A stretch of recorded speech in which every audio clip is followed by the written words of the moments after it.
Missed an episode of your favorite podcast? Choose from over a decade of content in our archives, not just the latest episode. All free at GCNlive.com.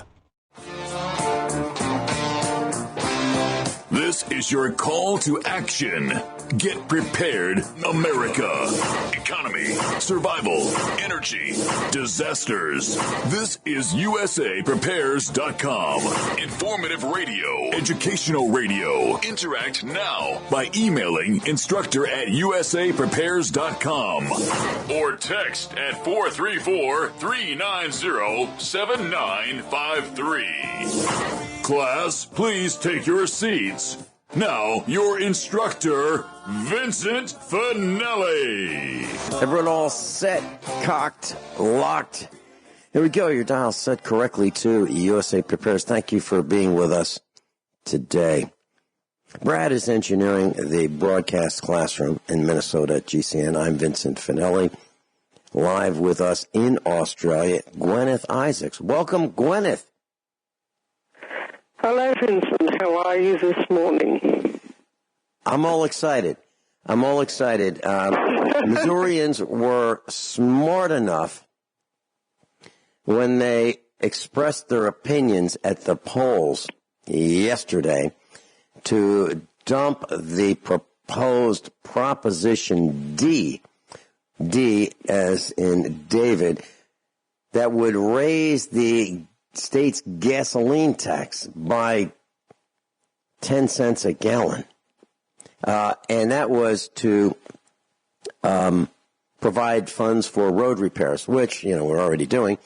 And even worse, the worst part of it is they were going to help fund the Missouri State Highway Patrol with even more dollars. Now, of course, the Highway Patrol, that would be the police. Yeah, give them more money to help keep us more safe, right? Gosh. So, Fortunately, we dumped Proposition D here in the corrupt corporate state of Missouri. And I'm so glad that we were able to defeat that. And, people say, well, we haven't had a gas tax increase in so long. Well, I don't know. I don't know how we used to be able to build roads and repair roads, and now we can hardly do that. What happened? We're using more fuel than ever.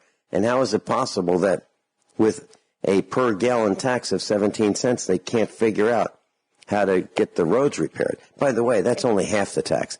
The other half of the tax goes to the feds. So there's two gas taxes, a federal gasoline tax per gallon and a state gasoline tax per gallon, which, by the way, is over 10%. So we're paying over 10% fuel tax, when you combine the two taxes. Actually, you know something? You'll have no idea about how much fuel taxes we are paying here in Australia. It's around about 80%. That's 80% of the money that we pay out at our gas pump gets paid directly into the government coffers through one tax or another. How's 80, that?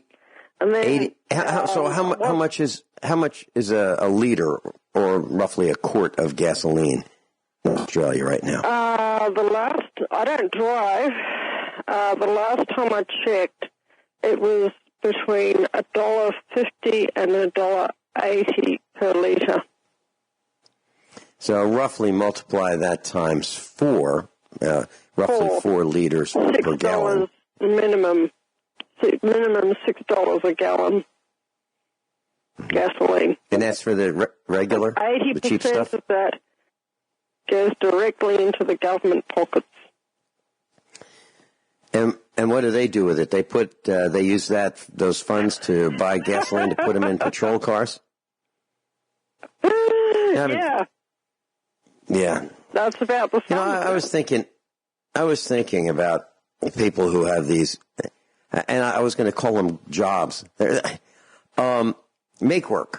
Government make-work positions, people who are employed by these government corporations who hardly do anything except complain about how much stress they're under. I mean, that's what they do. But really, what do these government bureau rats do in their positions other than enter data, retrieve data, manipulate data, enter data, retrieve data, manipulate data, arrest people, fine people, jail people, threaten people, sell their homes and farms and property on the courthouse steps. What else do they do? What a racket if you can get it, right? I'm trying to think of something productive. It sure is. It's absolutely a racket. I'm trying to think of something productive that a government corporation actually does. What do they do?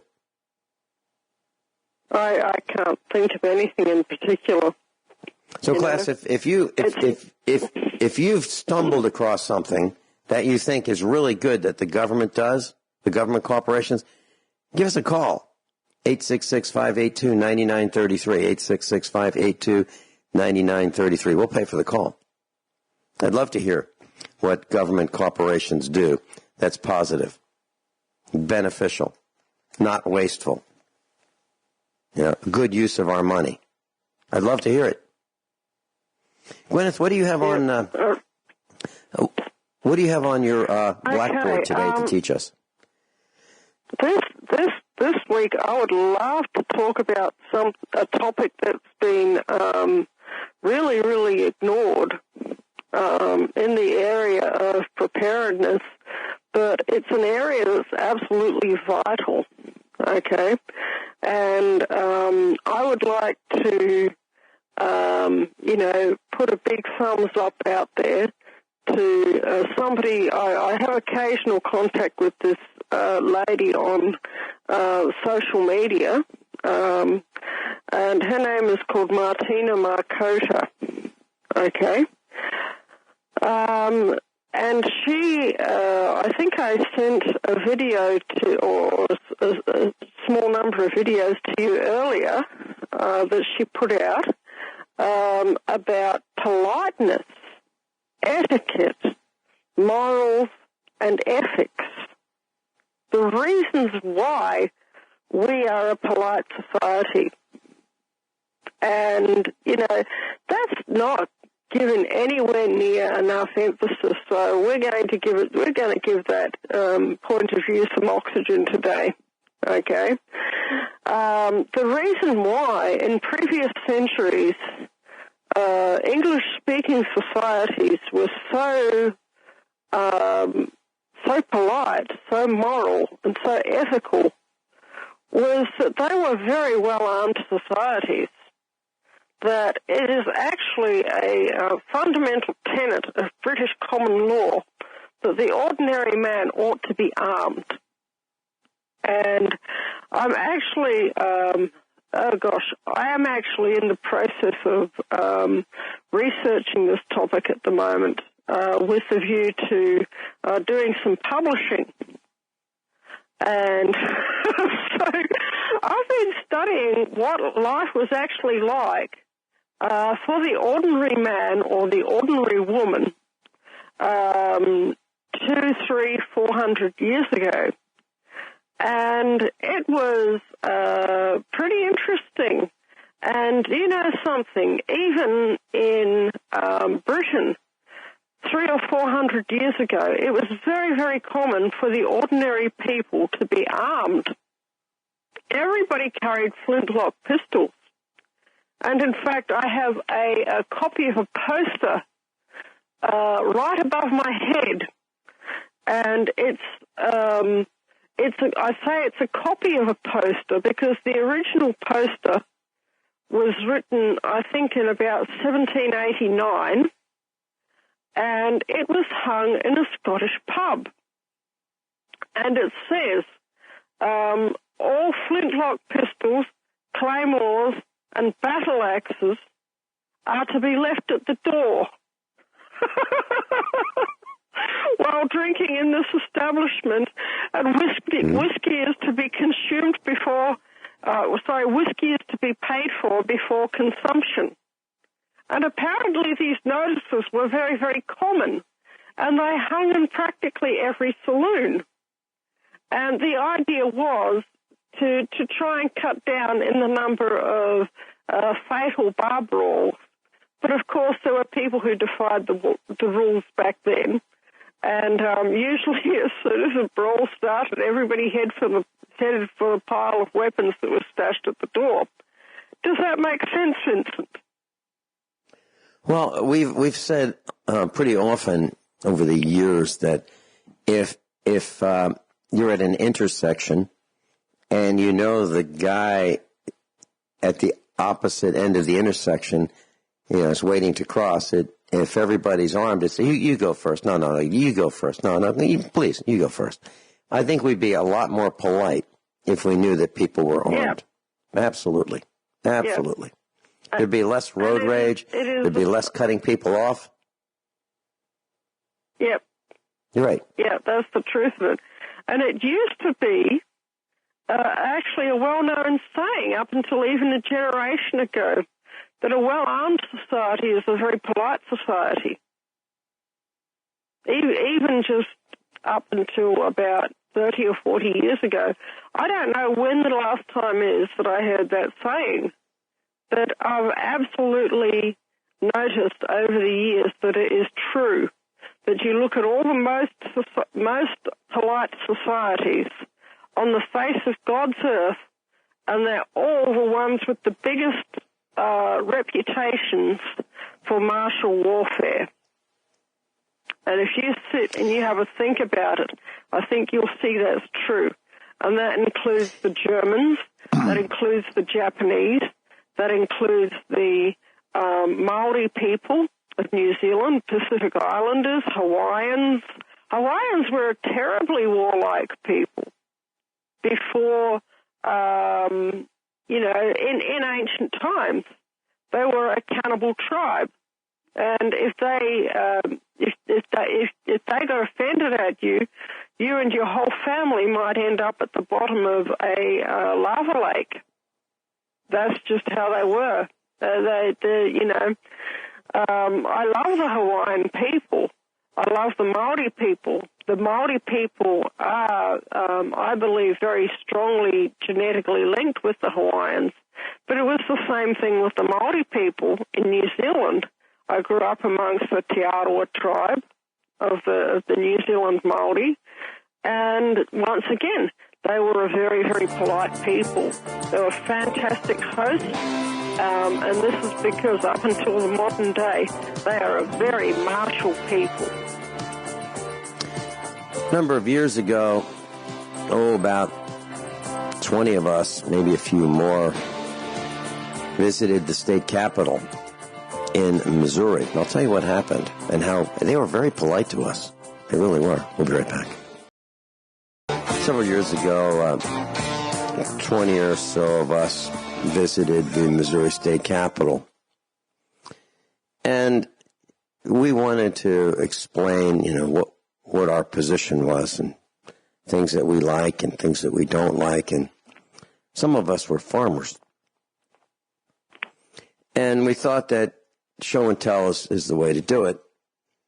So some of us are involved in hay production, and we thought maybe these guys and gals should see how hard it is, to be a farmer. So we brought some equipment with us. Now you can't take everything on, in the vehicles. So you can't bring a hay wagon inside the Capitol. So we brought pitchforks. And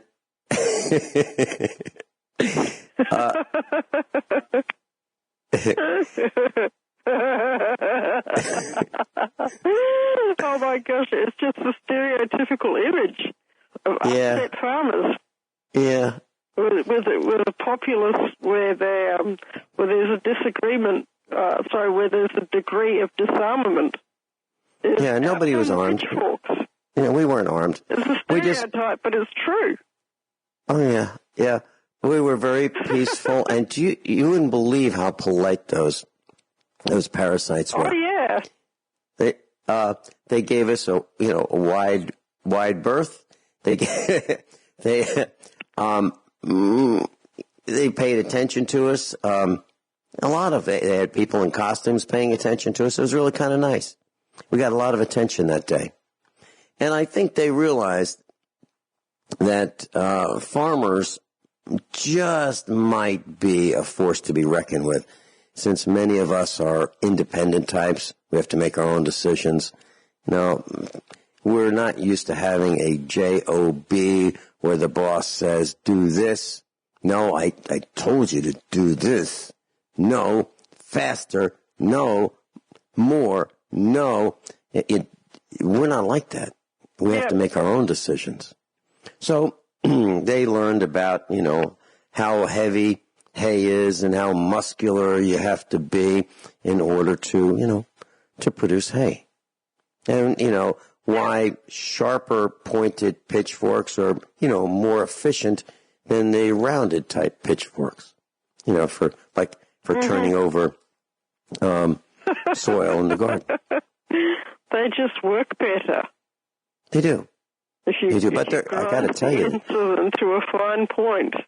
you have to be really careful with them, though, because you can get hurt with them. So anyway, that was our adventure. They're pointy. Yeah. What? So, what else would you like to talk about in terms of politeness, Guineith? Okay. You think of all the little things. Apparently, there's an SJW mania at the moment, a social justice warrior mania at the moment for political correctness and, doing away with all sorts of ancient traditions. And one thing that Martina Marcota points out is that these ancient traditions actually have a point, okay? And I mentioned that I was actually conducting research for a book that I'm working on at the moment. This is not the preparedness book. This is another book that I'm writing. And it will be, hopefully published, in the next few months. It's almost finished. I only have probably about 5,000 or 6,000 words to go on it, which is probably around about a day or two's work. So when I write at a cracking pace, Vincent. And but anyway, is that the music again? No, not yet. Okay. Not yet. Okay. Anyway, what I'm writing about is I'm actually writing about a fellow by the name of Bartholomew Roberts, and he was called the Teetotaling Pirate King, and I think I called you about this earlier on this week about something about reincarnation, and I was wanting to get a hold of Dr. Shealy, but I couldn't manage to do it. Okay. Well, I'll see if I can. You can send him an email, norm@normshealy.com. Norm@normshealy.com. We'll be right back. Talking about being polite. And who was it that said, Benny Hill had a skit, and he said something like, you can get more with a gun and sugar than you can with just sugar. Something like that. My dad used to watch Benny Hill comedy every single week. And, it's true. You can get a gun, more with a gun and sugar than you can with just sugar. And I would like to just briefly go back to Bartholomew Roberts, the Pirate King, and oh my gosh, my husband, when he was alive, he knew he wasn't a well-educated man, and he knew nothing of the history of piracy, but he had a very strong impression on the inside of him. It's not anything that he got from a book. But he used to say, you know something, Gwyn, I'm the teetotaling pirate king. And that's what he used to say. And he used to say it with a smile and a swagger. And he said, I'm still here. They didn't get rid of me. I'm the teetotaling pirate king. And if you could have known my husband, it would have been so appropriate for him, because I think I mentioned on another, on another one of your shows that he was a gangster when he was younger, and he became a Christian and had a mission to the Melbourne underworld community. And I believe one of the only reasons why he was able to safely operate that mission was because he had a reputation of being a gangster. And without that reputation of being a gangster, he probably would have been shut down forthwith. And Glenn, is there much of a difference between a gangster and a politician? Is there really much of a difference? Yeah, the politician's less honest.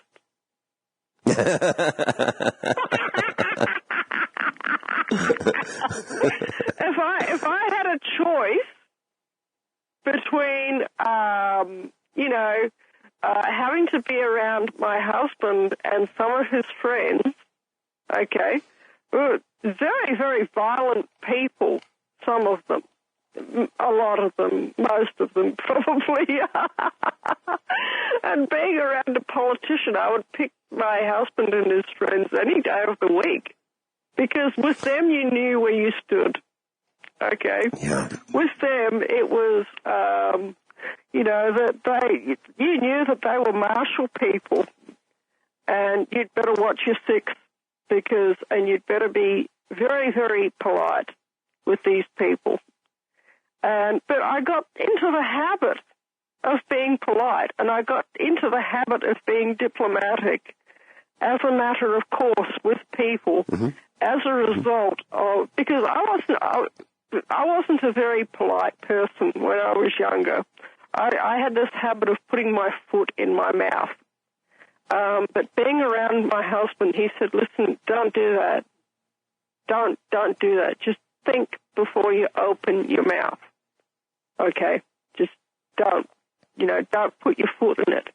You've got a habit of putting your foot in it, and you need to shut up sometimes. And I said, oh, all right. And I learned it eventually. But my husband was such a lovely guy. He was so patient with me. And I believe that he really helped to make me who I was. And that he was a marvelous, marvelous guy. And he was actually buried at sea off the Queensland coast because he was so convinced that he was the teetotaling pirate king, Bartholomew Roberts. And we did, at the time when he was alive, we did some past life investigations. I didn't know who Bartholomew Roberts was. I'd learned nothing about pirate history. But at that time, I discerned that in that lifetime that I was his lover and that I was a surgeon. I didn't know anything else about who I was, but that I was very, very, very much in love with him. And after he died, I began to do some serious research into the life of the teetotaling pirate king. And I actually just went on my favorite search engine. I think that at the time that was Google. And I quite literally typed in teetotaling pirate king. And at the top of the search results was Bartholomew Roberts. And you know something? He's actually the most successful pirate in all of pirating history. And history tells us that he was both incredibly violent and tremendously polite. He was a gentleman of the first order. And yet, if he got hacked off with you, he would not only destroy you, he would destroy your entire town, every male of fighting age would die in your town if you were the ruler of that town and you offended him. And he had a flag, famously, with a picture of him on it. And he was he was standing on two skulls, and underneath one of the skulls was ABH, and underneath the other skull was AMH, and that stood for a Barbadian's head and a Martinician's head. And that was because the people of Barbados, or rather the rulers of Barbados and Martinique, refused to give his people hospitality. And his people, his pirates would, they would still go out and they would still, have a good old time when they were in port. But they generally did not smash things up. He did not. He was not one who tolerated his men just going out and destroying everything, unless it was their day to go out and destroy everything, and then they did a very good job of it. But because the people of Martinique and Barbados were not polite to him and not allowing his men into the town, well, eventually he actually managed to kidnap the ruler, the governor of Martinique, and he tortured him to death and then killed him. So that's history. But for everybody who was happy to actually treat him civilly like a human being and be gracious, he would have a cup of tea with you. And he would be tremendously civil and polite and well-mannered, a complete gentleman with faultless behavior. Does that make sense, Vincent? Absolutely it does. Absolutely. Yep. And interestingly enough, if you look... Oh, sorry. When I think of the Cosa Nostra or the Mafia, when I think of the Cosa Nostra or the Mafia, what comes to my mind polite. is very polite, gentlemanly, but they were defensive of their village, extremely defensive of their village. Mm-hmm. And now what we do, instead of taking care of our own, we hire people in costumes who have no allegiance, to the village, just to their paycheck. Yeah, that's right. Yep. And I wanted to make a comment. Okay. Yep. No, you I had a comment about the selection that we had yesterday in the United States. I'm going to read a little bit without mentioning what this person has been selected for. Let me just tell you a little bit about some history, the early life and education. So this person is a fourth-generation native of Missouri. He was born in Springfield in 1955. He attended the University of Missouri and was a member of the Delta Upsilon fraternity prior to dropping out. After taking 3 years off from school, he decided to attend a 9-day, let me say it a different way, 9-day training session with the Missouri Auction School in Kansas City. He received a Certified Auctioneer Institute designation via the National Auctioneers Association Education Institute and Trustees. So what does this guy do? Oh, it says he was also a talk radio show host on the Springfield-based station KWTO. And that's where I was, on KWTO. He's a member of the National Association of Realtors, National Auctioneers Association, Springfield Area Chamber of Commerce, National Rifle Association, and the Greater Springfield Board of Realtors. So what is this guy doing now? Well, he was just reselected to the U.S. Congress. He is a House of Representatives member from Missouri's 7th District. Wow. So we have an auctioneer representing us. Now, is there a such thing as an honest auctioneer? Is there such a thing? I've asked that question to a lot of... I don't think so either. I asked that question to a lot of people, and the answer is very similar. I haven't met one yet. I haven't met an honest auctioneer yet. Tell you a little bit more about auctioneers when we come back. Something you need to know, a little bit of trivia. Guineith Isaacs is with us live from Australia. This is USA Prepares. Guineith Isaacs is with us. So, a little bit of information class. I met a guy recently who had the title of Colonel.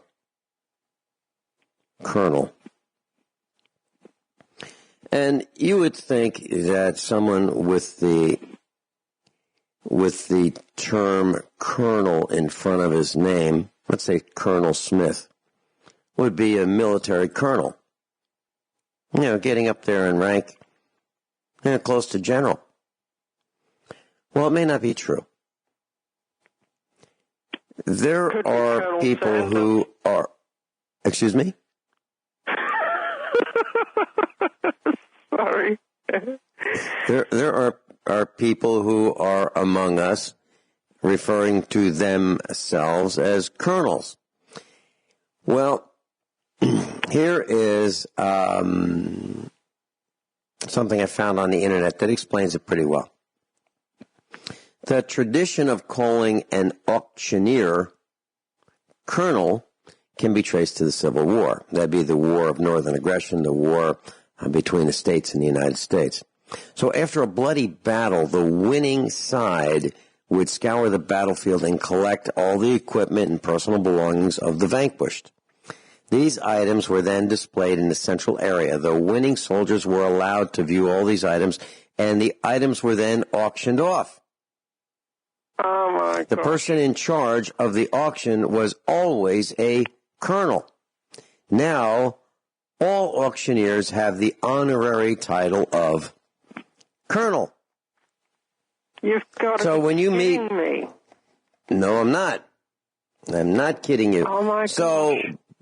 So we selected a colonel, Billy Long, who didn't finish college, as a U.S. House of Representatives person. He's a colonel. Colonel Billy Long, wow. An auctioneer. I can't believe it. Now, when you think of auctions, you think of shills, right? You think of people out there in the bidding body of people who are there as part of the team with the auctioneer. Auctioneer is the head, the ringleader. And that guy or gal usually wears a cowboy hat because cattle are sold at auction and cowboys wear cowboy hats. And so some people think that, wow, that guy's a cowboy, that guy's a farmer, that guy's an auctioneer, he's probably a pretty good guy. Well, don't let the cowboy hat fool you. So auctioneers typically wear all cowboy hats. No cattle. All hat, no cattle. All hat. Yep. Yeah. So here we have a case where auctions typically have shills, S-H-I-L-L.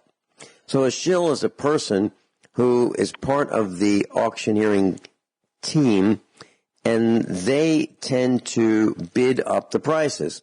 So if you're bidding $10, and the next bid is $12, the shill may bid 12, and you go, geez, I got to bid 14 to get it now.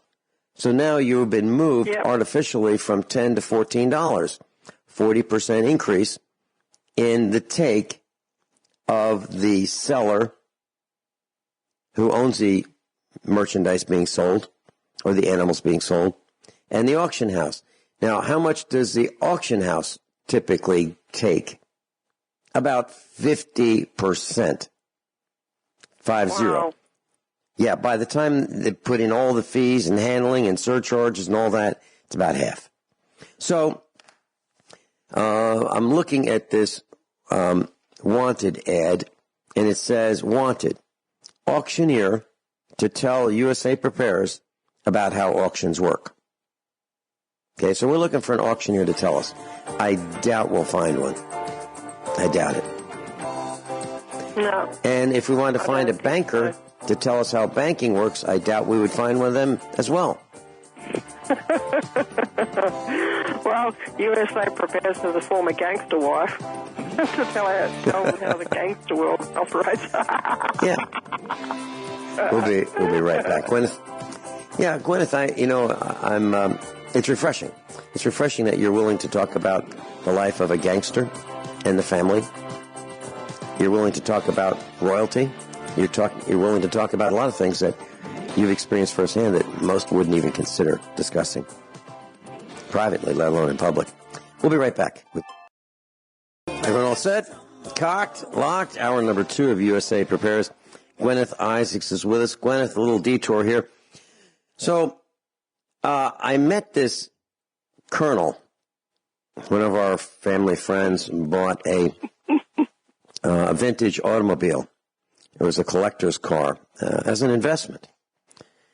And this car was represented by a colonel as being, a really nice car to own. It should appreciate over time. They didn't make a lot of them. And it was really nice. So the car arrived, and I got a call from our family friends, the buyers. And they're all excited for me to see this because it's such a vintage car, from the past.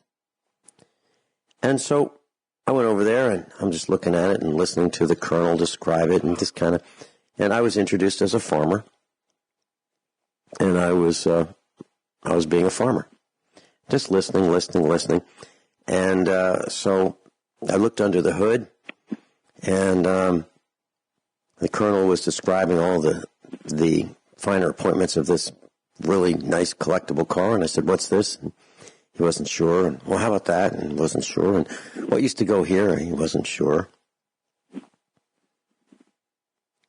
So I didn't say anything. So he knew very little, actually, about this make and model of automobile.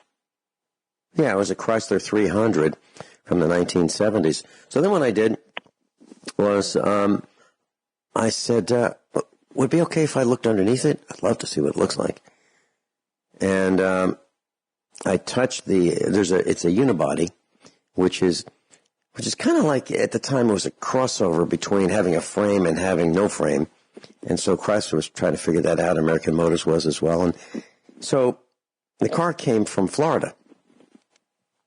Well, there's a lot of salt air in Florida, and salt air gets everywhere. Oh, boy. And for those who aren't aware of it, getting a car from Florida is an older car from Florida. It's kind of a risky proposition because of all the rust that you find in hidden places. So I was under it, and I touched the unibody area where it was reinforced by the manufacturer for additional strength, and my finger went right through. We'll call it the frame. Oh, my gosh. Literally right through. And it wasn't like I was digging with a screwdriver trying to make a hole. I just touched it, and the frame was flaking off. And I said, "Hey, you have one of those, hey, do those phones have cameras in them?" And so the new owner provided me with a cell phone. I said, "How does this work?" Showed me how to take a picture, and I was able to take a picture with the cell phone. And sure enough, the frame had cracked through.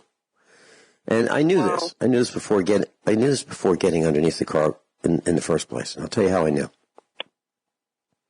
I was being Columbo, but I was very, very quiet Columbo.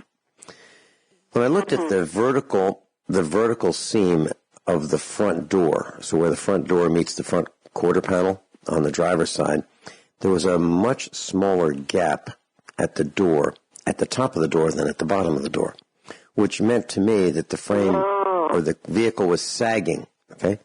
It was dragging its belly a little bit, okay? So to prove that, I got under the car, and sure enough, it was there.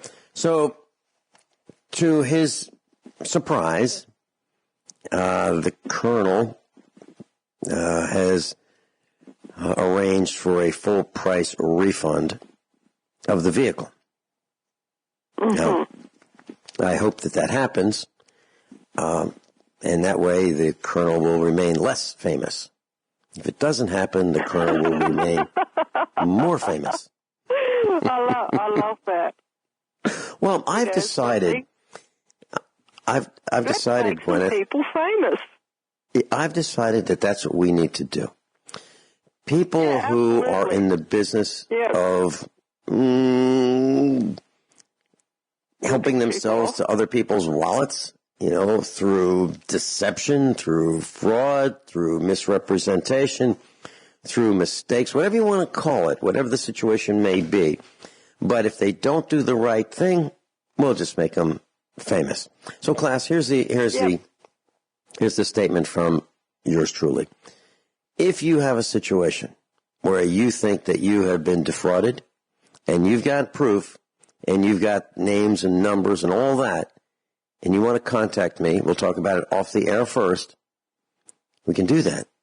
And you can send me an email, instructor@usaprepares.com or Vincent@usaprepares.com, and put something in the subject line that says, indicates, you've been defrauded or you've been taken advantage of, and make sure you leave your name and your number, your real name and your real number. I'll call you, and we'll talk about it. And if it has merit, we'll talk about it on the air. Names, numbers, everything. We'll do that. And, they used to do stuff like that on the radio back on the East Coast. They would have the, consumer protection types at the radio station. But, they didn't really give out the names and numbers of the people who were committing the crimes. We're going to do that. We're going to give out the names and numbers. So here's a word to the wise. If you're thinking about buying an investment automobile, a vintage automobile, do not buy it sight unseen. Do not buy it with someone who has experience with that particular vehicle. And I'll give you another story. So within the last several days, our son and I were sitting in the kitchen. He said, "Dad, you got to see this." And he found on the internet a car for sale, a 1968 car, 50 years old. He said, "Dad, you want to take a look at this." And it was an American Motors 1968 station wagon. It's called an Ambassador, the Ambassador cross-country station wagon. That was American Motors, pretty much their finest hour. And this was considered to be their best offering. And it was a little less than $3,000 brand new.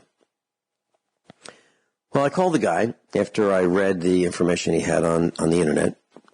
I called him up, and he said, "Yeah, this was the one that they were neighbors of Brad Pitt, the impersonator, the actor, and he used to haul him around in Springfield, Missouri when he was younger." And that's the sizzle. Never buy the sizzle. Never buy the sizzle. Okay? Only buy the steak. So I got the rest of the story, and this guy had bought it from the original owner, and it was semi-well kept for a 50-year-old car. And he wanted $1,500 for it. I said, "Well, I'm interested in coming out to see it if you'll hold it for me, for a few hours." He said, "Well, if you're going to give me a full price offer, I'll hold it for you." I said, "No.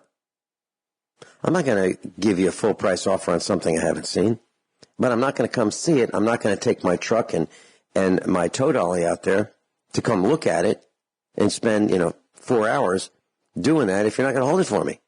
If you hold it for me, I will do that.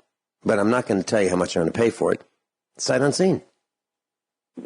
So he agreed. Yeah, fair enough. We looked at it. And I asked him lots of questions, and he had some of the answers and other answers he didn't have. He had worked on the electrical system, took it apart, worked on the heating system, took it apart, and it had a lot of things that had to be fixed.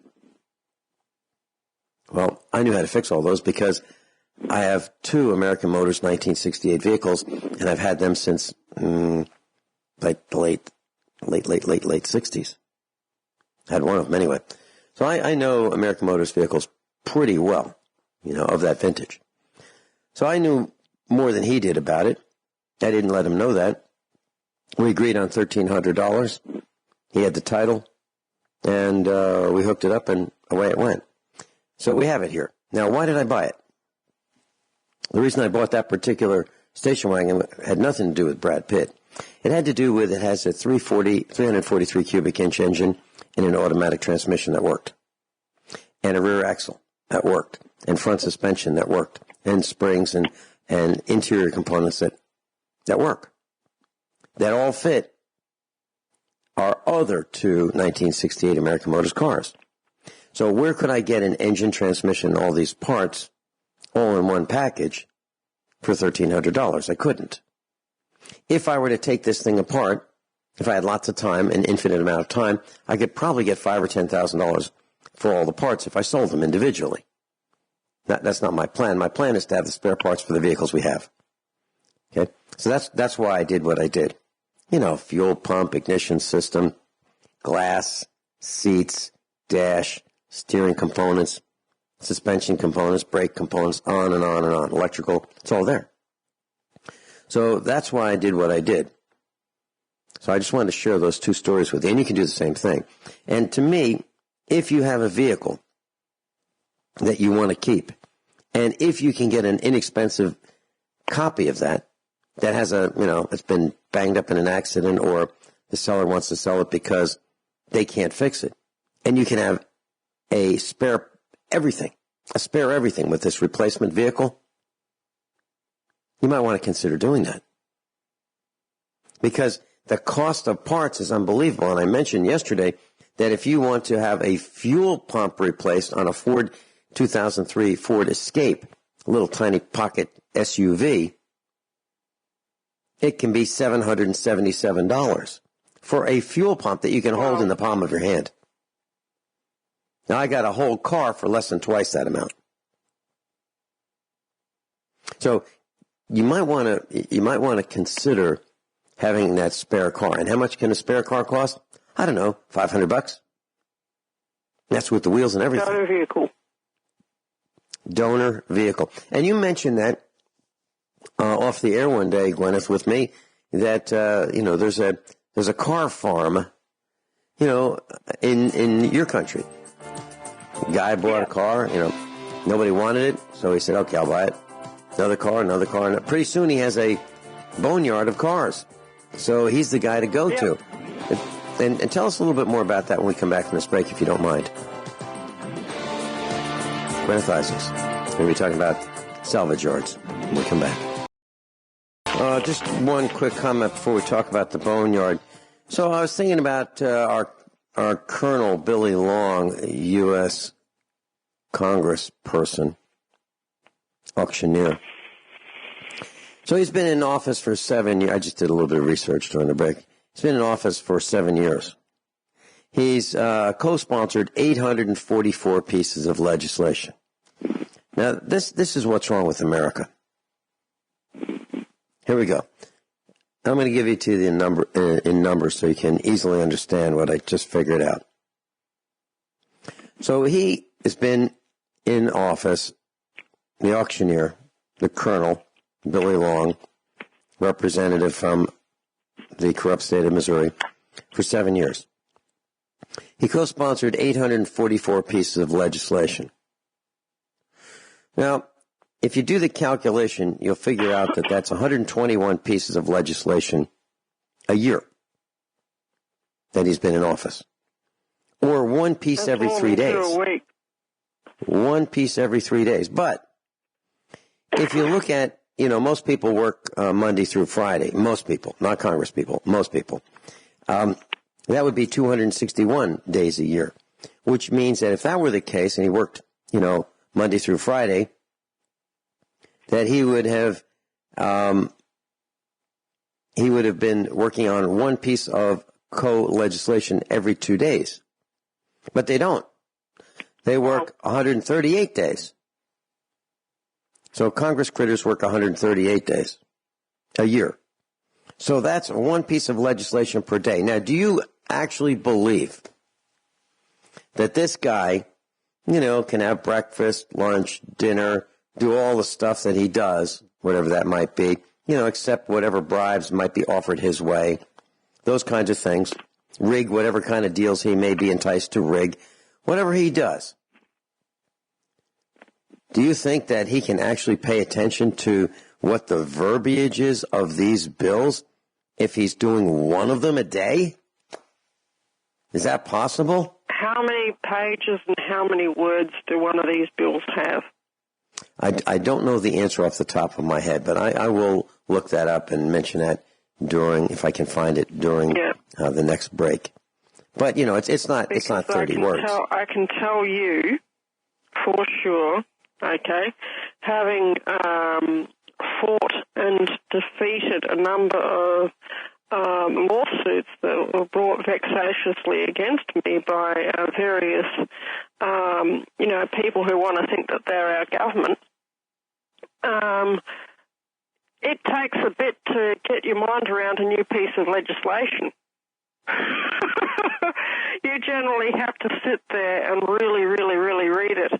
And a complex piece of legislation might take you 2 or 3 days or even a week of just sitting there reading it, cross-referencing this clause with that clause with the other clause, and if it says this and if it says that, what does it all mean? And then you've got to go and see the precedents and how they've been interpreted by the courts. It's actual research, it's actual work to do this. All right?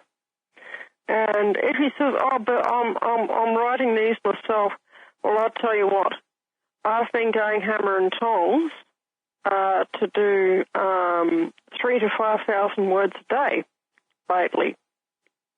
I think that most of these pieces of legislation probably have more than 3,000 or 5,000 words, and they're probably a bit more complex than just a story that somebody's writing. Although the story is complex enough on its own. But you get the picture. Pieces of legislation take a bit to put together. It's not just something you can whack up in an afternoon. Well, I have some of the information here. It says that as of August 2009, the average statute passed by the 109th Congress clocked in at about 15 pages, the average statute. Wow. Okay, so I know 50 words a page. So you times 25 by 15, that's around about 7,500 words. Yeah, and there are words like whereas and wherefore and shall and shall not. And they're cross-reference. Yeah, and so it's really tough reading. It's the kind of stuff that you scratch your head after you just read it for the fourth time. You say, I still don't know what it means. So I know Billy Long, Colonel Long, is smart. So I think our colonel, our alleged representative to the U.S. Congress, Colonel Billy Long, must be very, very smart. So smart that he dropped out of college and was able to attend a 9-day auctioneer class to become a certified auctioneer. And so he's our alleged representative. So the question then is, so where does the money that these senators and representatives come from?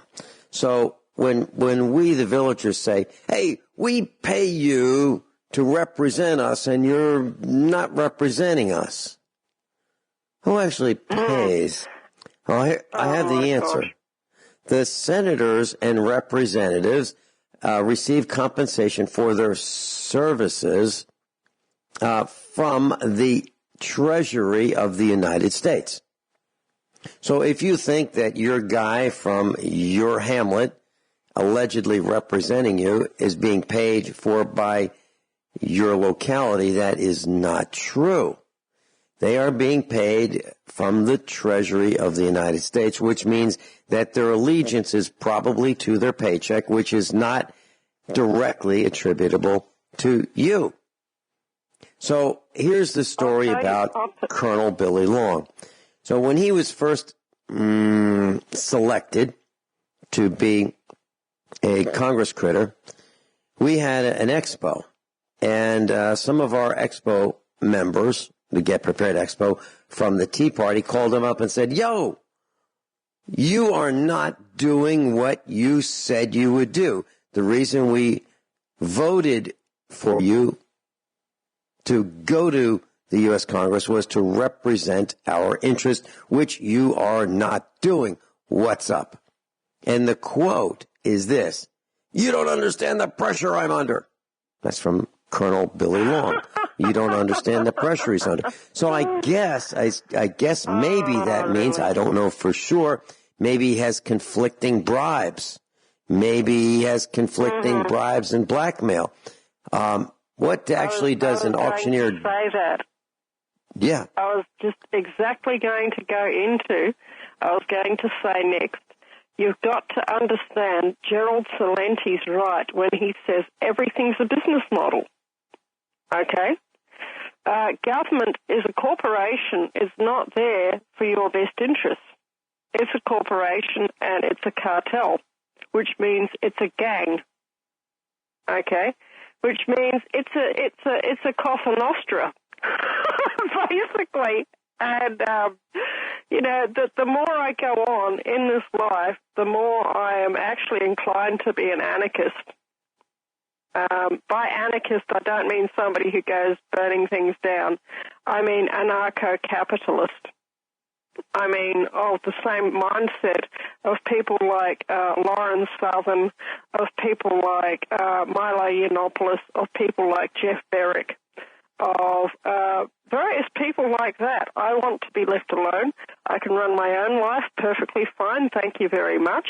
And, if you want to take issue with it, I'll see you in court.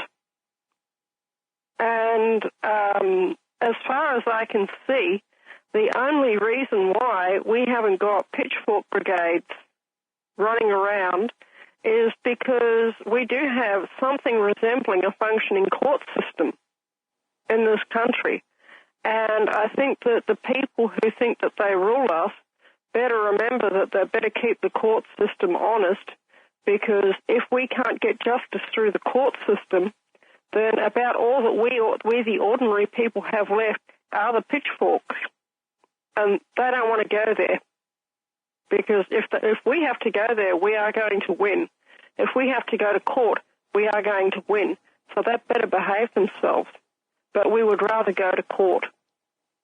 Let me read to the class the definition, according to the Internet, of an anarchist, which is not what Guineith was saying.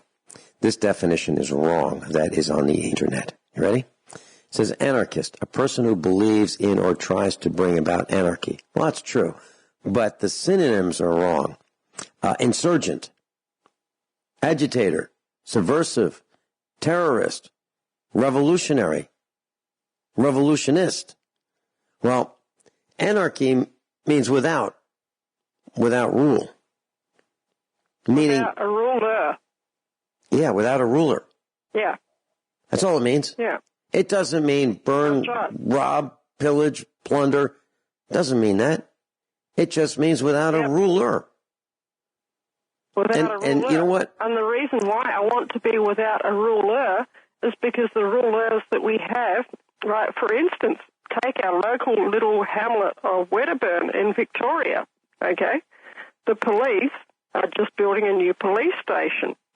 And the police station is directly around the corner from the hotel that is apparently still, the liquor license is still apparently held by Gavin Holt, who, seriously injured, a few people a few years back in a drunken hit-and-run incident outside of Corong Vale.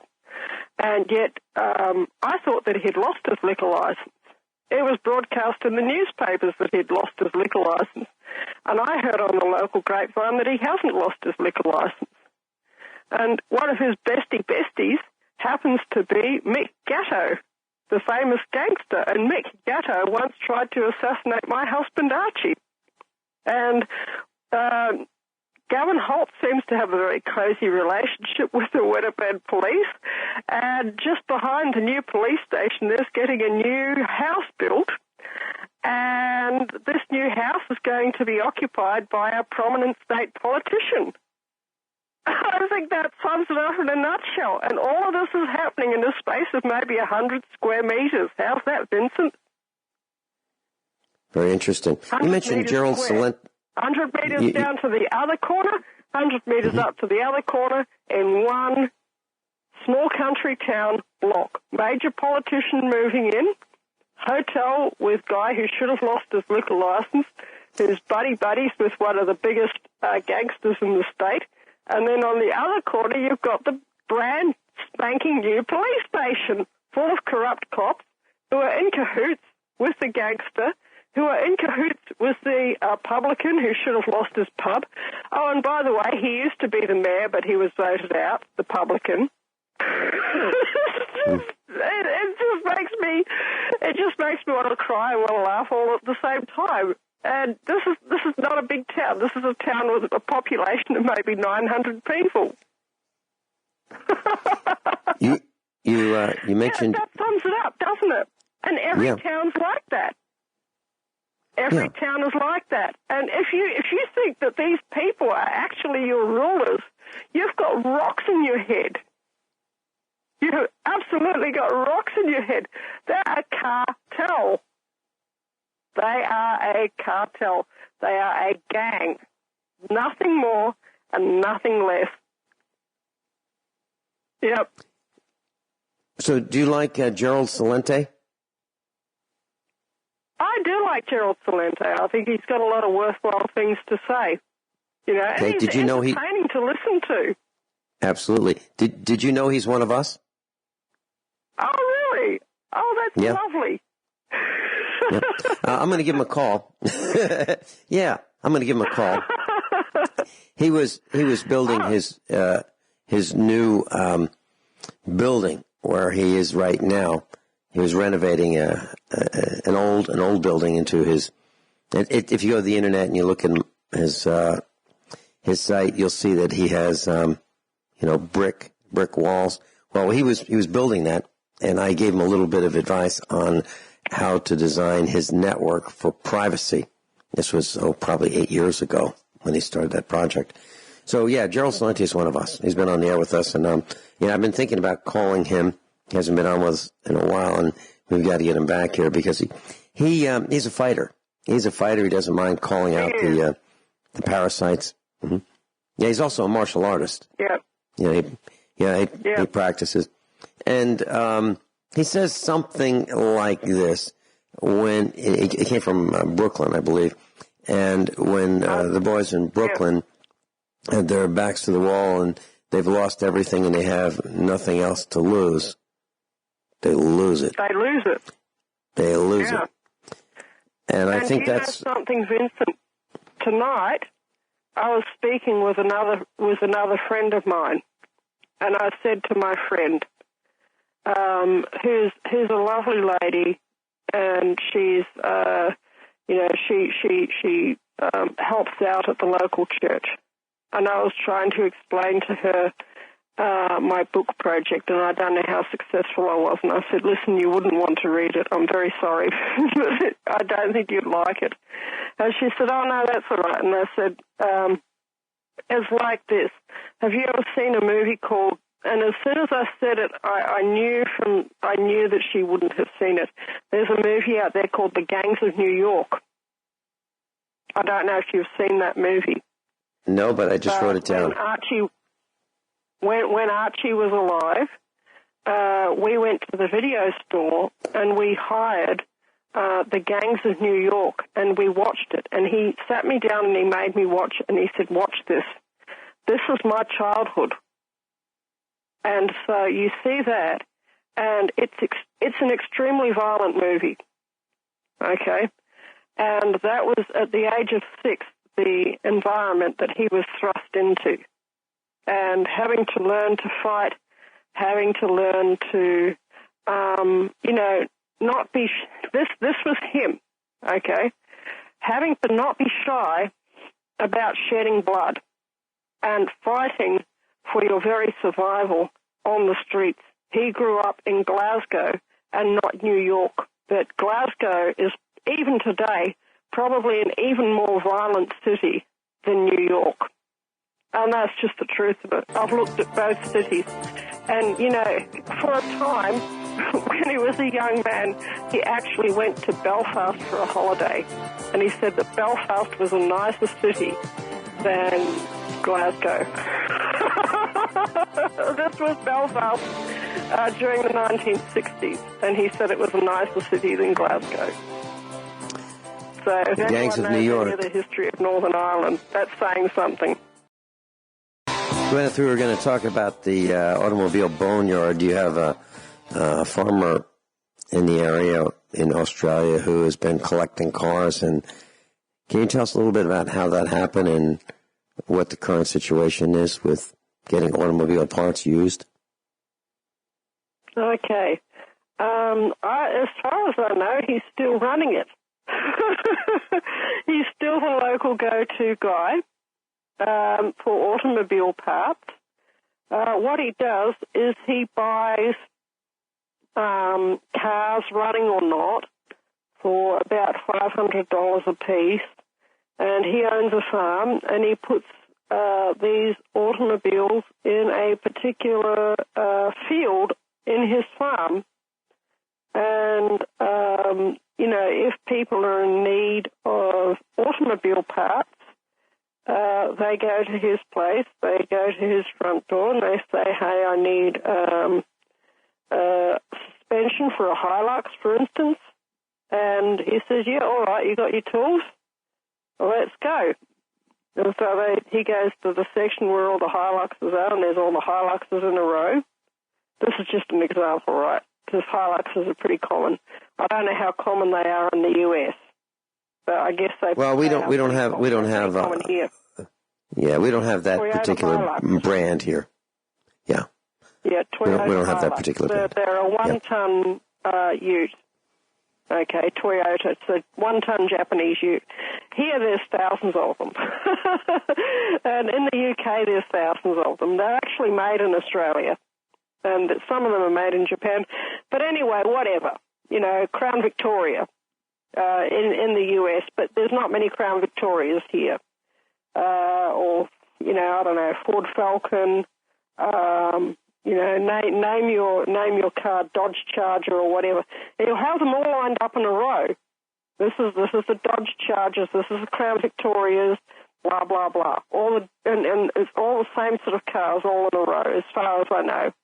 So the part that you need, you'll find the best looking part on a particular car, and you'll go there with your toolbox, with him there with you, and unscrew a part. And I think probably in after hours there might be a guard dog or two let loose on the place. So I think that probably is. So, and anyway, he'll notice you going past. Whether it's in the middle of the day or night or whenever. And he monitors this particular field on his farm. To cut a long story short, and he's the go-to guy. He's the best guy for getting parts. If anybody's in Bendigo who's listening to this, can I plug him? Oh, of course. So just to give him a free advertisement, is a jolly good guy to get car parts from. Ray Trembath. Okay, and he's, just inquire locally. Probably there's a fellow by the name of Engie, E-N-G-I, and Shane Engie. He has a mechanic shop at Morong, just outside of Bendigo, and he knows where Ray Trembath lives. So if you go to Shane Engie's mechanic shop on the Calder Highway at Morong, he will probably be able to tell you where Ray Trembath lives. So anyway, there we go. And if you need your car fixed, go and see Shane Angie. He's the best mechanic out there. Yeah. Speaking of getting your cars... that I know of locally. He's a small mechanic, a one-man business with a shed by the highway, and he's the best mechanic that I know of. Yeah. Yep. I just bought, we had Charles in Ohio on with us last week, and we were talking about Smoky Eunuch, and I found Smoky Eunuch's volumes, a 3-volume set. It's 1,100 pages. Those darn things are almost $400 for a set. I found one very inexpensively, and I bought it. It's about, power secrets, how to tune your vehicle, and things like that. So that's kind of what we're interested in here at the farm. But one quick tip, class. I just bought on eBay 3 sets of windshield repair kits. Okay, so if you have a chip in your windshield, fix it right away. Don't let any moisture get in there and freeze and crack the windshield. If you fix it right away, you have everything you need to fix it. It's $3.47 per kit shipped. And I probably fixed 15 or 20 cracks or pits in the windshield yesterday with half of a kit. Guineith, thanks so much for being with us today.